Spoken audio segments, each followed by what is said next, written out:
Subscribe to our YouTube channel and don't forget to press the bell icon to get all the latest updates. The University Grants Commission has argued before the Supreme Court that it believes that exams must be held by September. There are 31 different petitions in the court saying that students should be given a reprieve this year. But the UGC is sticking to its guns. In fact, it's questioning states like Maharashtra and Delhi that have announced that these exams should be postponed. Students from states like Assam and Bihar are also talking about the flood situation apart from the COVID pandemic. This is juxtaposed with the reality that schools, on the other hand, continue to remain shut. But the government, or at least the UGC, seems to be taking a different approach when it comes to higher education and says that the option of online exams, offline exams, or a blended model of both exists. Is the UGC being reasonable? Remember, we're talking about really millions of students across India and their future. Let's introduce our panel on the Mojo Story this evening. Professor Jayati Ghosh, well-known economist, is with us. We're joined by Dr. Geeta Bhatt, a right-wing ideologue and also a university professor. Anvisha is a student with Guwahati University. She'll be speaking from a student's perspective. And Anubha Sahai, who's been representing multiple petitioners in the Supreme Court, is also on the program. Professor Ghosh, if I may start with you. On the one hand, one can understand the anxieties of students, but on the other hand, when the government, or at least the UGC in this case, argues that we don't yet know the mind of the government, the Home Ministry has to make its final position clear on Monday, but when the UGC argues that online exams are an option, do you believe that, that we should be talking about no exams in September? Yes, I don't think there's any case to be made for having exams before September because it's really not feasible. The online thing cannot work in a country like India where at least half and usually 80% of the students do not have the bandwidth. I'm having difficulty right now in this connection, and I'm sitting in one of the top universities in the country, in the capital city. I know, I was just going to tell you, it says Jayati's bandwidth is low. So I think you're making the point that even in upper middle class or middle class homes, in well-established homes, online connections are not reliable. Exactly. And we know that many of our students have not even been able to access the online lectures that I've been giving on Zoom over the last few months. At least 40 to 50% of the JNU students are not able to access even those lectures. To talk about an exam in this kind of circumstance is just ridiculous. I believe that for those students who are graduating, we should simply take the average of all the previous grades. Many universities now have semester systems, sessionals, and so on. Take an average of those and give them this degree. These are exceptional times. These are not normal times. IITs are doing this. Many universities abroad are doing this. We are being deeply unfair to students if we're going to insist on the final exam that is going to be almost impossible for many, many of them to take, and which is going to make very disadvantageous to already marginalized and deprived groups. Why do you think that the UGC has taken such an aggressive position on this, Jayati? You know, to be honest, I can't understand it. There was a point where it was actually being more reasonable, that was recognizing the possibility. It seems almost like an ego trip, because at one point they were saying, yes, we can consider this and allow each university to adopt its own system. It was almost like an ego thing that, no, we will not. So I really don't understand it. It doesn't seem to have much rationale.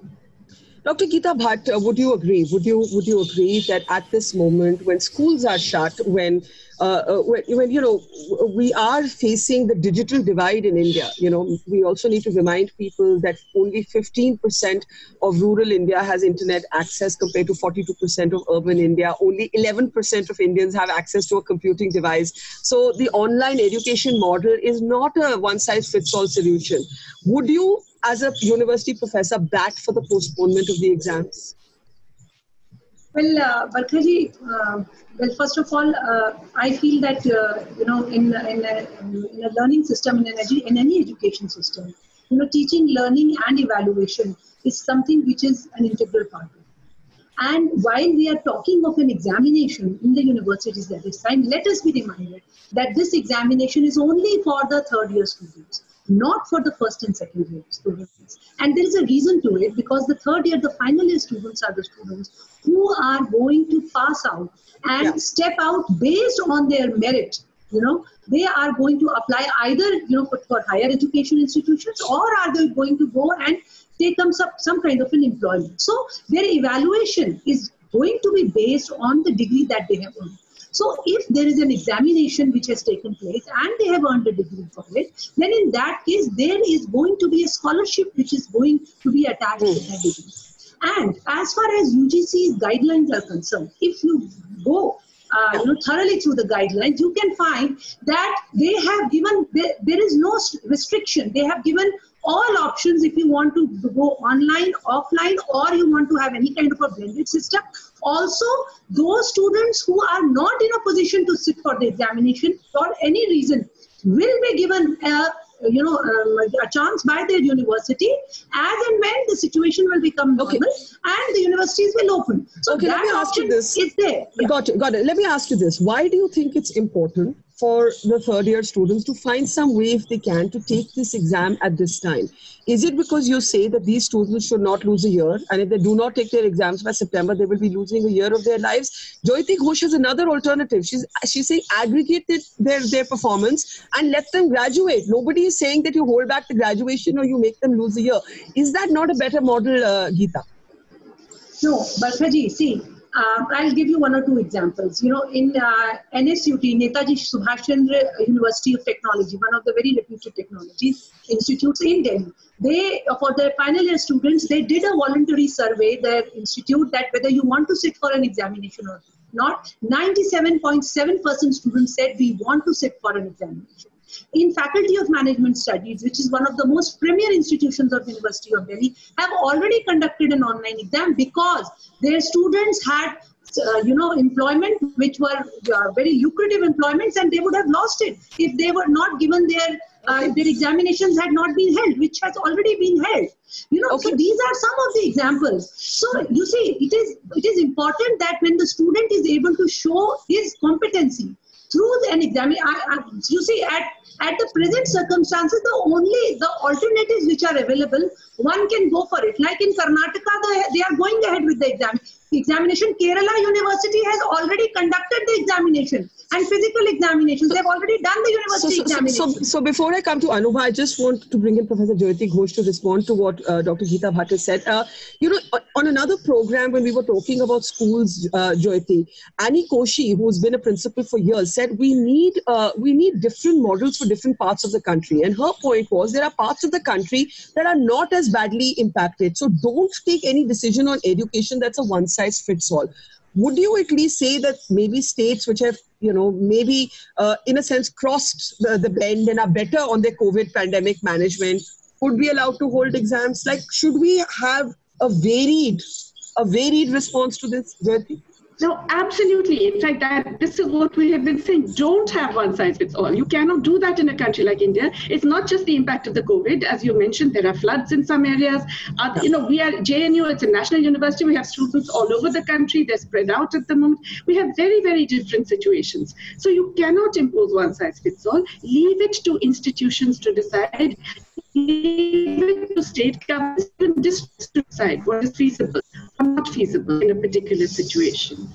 Okay. But what I will say is that the online exam can never be an ideal, because there are two basic problems with it.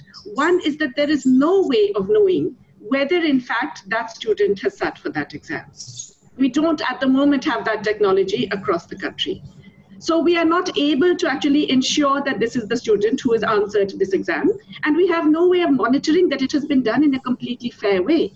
These are difficulties. We have to recognize that online is always a worse solution. I can even understand in extreme situations you want to do it, but it cannot be something that you are imposing on universities.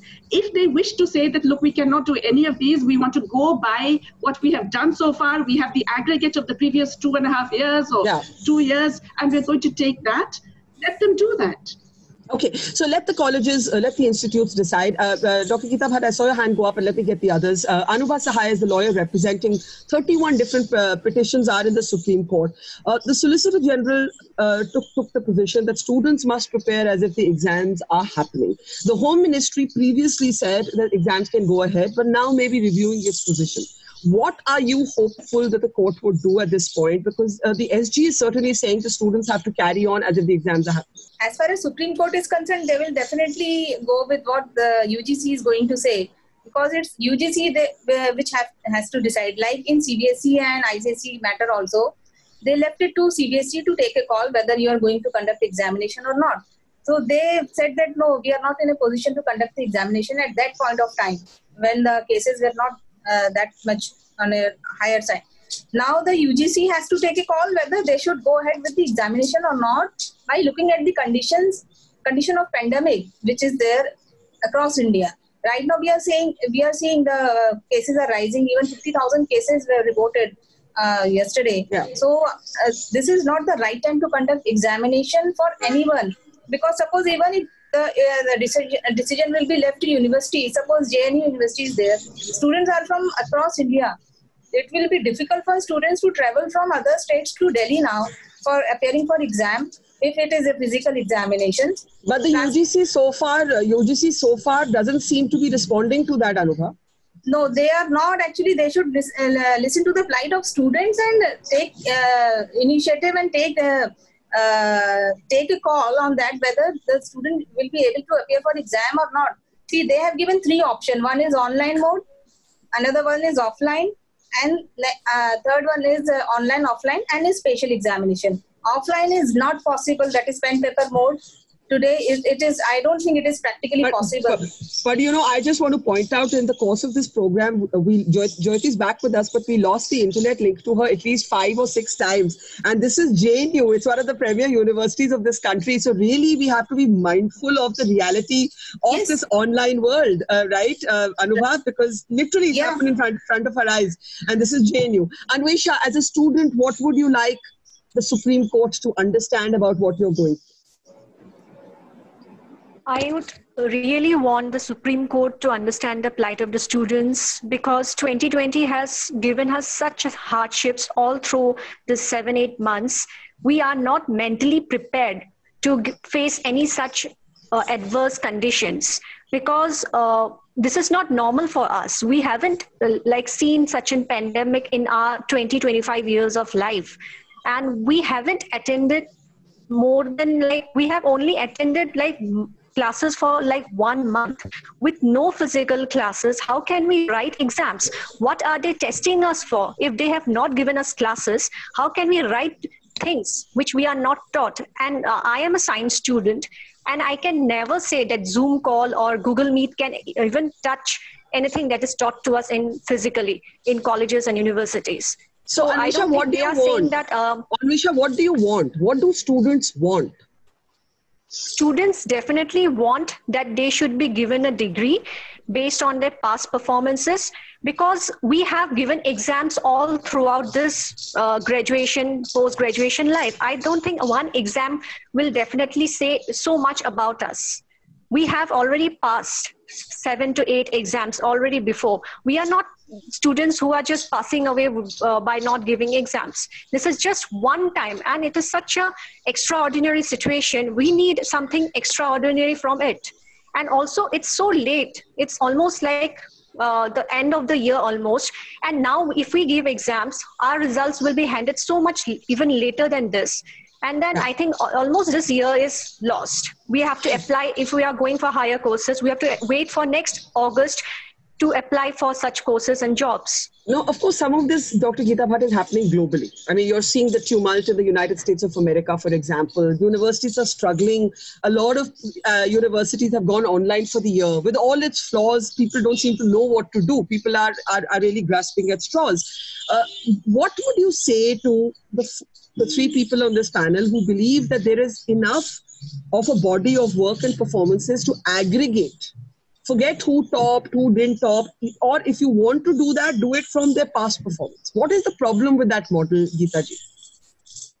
Yeah, see, Barkha, first of all, nowhere it has been proposed that one model has to fit all. Every university is autonomous and has the right to decide. And as far as, liberal education and liberal education system is concerned, I think JNU has always been a step forward than other universities. For example, open book examinations have been for years together, decades together, have been happening in JNU, where question paper is given in the class, and after that a student can go to the canteen, to cafeteria, sit with anyone. So this argument that since it is not a proctored exam, so therefore it will not be, because you see COVID came without any warning. From there at present, since there is no other alternative which is available, so universities, as per their infrastructure available, as per the resources that are available to them, they will be conducting the exams. And if you look at the UGC guidelines, even for physical examinations, a very detailed plan out, even including a sitting plan. And the cleanliness, mask, everything has been given, point-wise. So, okay. And across the world, if you see, all the top universities, they have gone ahead and taken the examinations of their final year students.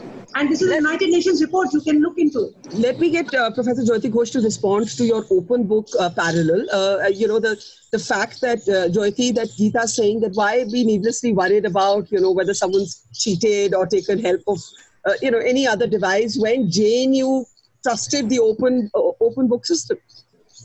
No, I think, there's a lot of misunderstanding about what we do in JNU. We have relatively small classes. Yeah. When we have open book, which we certainly do, I have also had open book exams. I also give term papers, all kinds of things like that. We always have a lot of interaction with our students. We have vivas on what they have written. We have discussions in class. If they're writing papers, they present them. So there is a lot of discussion whereby you are able to actually gauge what is happening and whether that student has excelled. Now, when you're doing something like math, statistics, chemistry, and so on, it's much more complicated. And very few of the professors there would ever advocate an open book in that sense, with completely free. And they have, in fact, been resisting the online precisely for this reason, because you cannot tell who's actually responded and whether they have understood even what you're trying to do. So that's just the first point. Yeah. So, Jyoti, for states which are in a better situation today vis-a-vis the pandemic, yes, do you believe their colleges should be free to go ahead with the exams? As I said, even in states that have a problem, if there are districts that are all right, fine. I mean, I don't believe you should have one rule. Yeah. So my problem is not that you should absolutely not have exams. I'm saying if you feel you can have exams, and if the students are in a position where they have been actually taught over this period, because a lot of online teaching has happened which is not teaching, I'm sorry to say. Yeah. But if you have both those conditions fulfilled, yes. But most places do not have that. So let's just go with what is simplest to allow this year of students, which is at a very terrible time, to get their degree and move on. Anubha, would you agree with the model that the colleges or the universities should be free to decide, depending on the geography, depending on the district, depending on the local circumstances? Or are you doing the mirror image of the UGC? कि होना ही नहीं चाहिए, जहाँ situation भी हो होने लायक वहाँ भी नहीं होना चाहिए? No, we are not into that. What we are demanding is that during this pandemic, as most of the students have gone back to their hometown, many students are from small villages, some are from Bihar, some are from Jharkhand, from Maharashtra. So traveling is not possible for students at this point of time. Suppose I am studying in a university which is in Karnataka. Karnataka government and university will say, okay, we'll go ahead with examination, but I am staying in Mumbai. I don't have any choice, but how will I go and but there is no transport facility which is available. So I will be losing my opportunity to appear for this exam. Online examination is also not possible. We know how the situation is, and offline also I will be forced to not opt for offline. Then there is a special exam which I will have to go for forcefully. I will have to appear for special exam.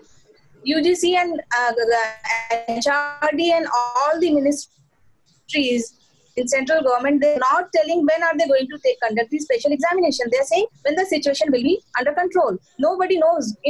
No one can say when the situation will be under control. Okay. So I will be left with option to not opt for any examination. I'll be left out. And when special examination will happen in January or February or December, all the so it'll create too much unevenness. I will lose my opportunity. Got it.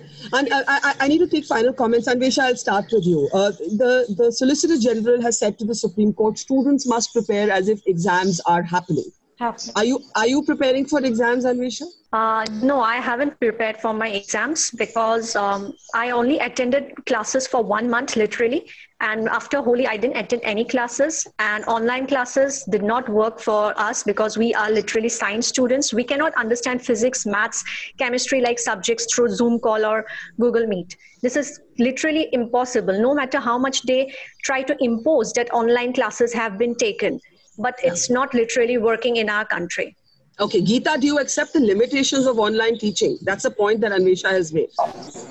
Well, you see, online teaching has its pros and cons. The positive points are that a student, he or she can go again back and forth, and if has missed any points, can note it down at any point of time, morning, evening, can listen to the class and understand it as per convenience. But at the same time, that interaction, live interaction in the class, which itself is, a much of a learning in itself. That is which one misses. There is no doubt about it. But again, I would like to just, add one point more over here, that there are some private universities, technical universities, who have gone ahead and, given average marks to their students in India and their degrees, because I know a person who has got a degree where it is written in the mark sheet that an average has been given because of the prevailing COVID circumstances. Now that is going to stay forever in his or her professional life in that degree which that person has earned.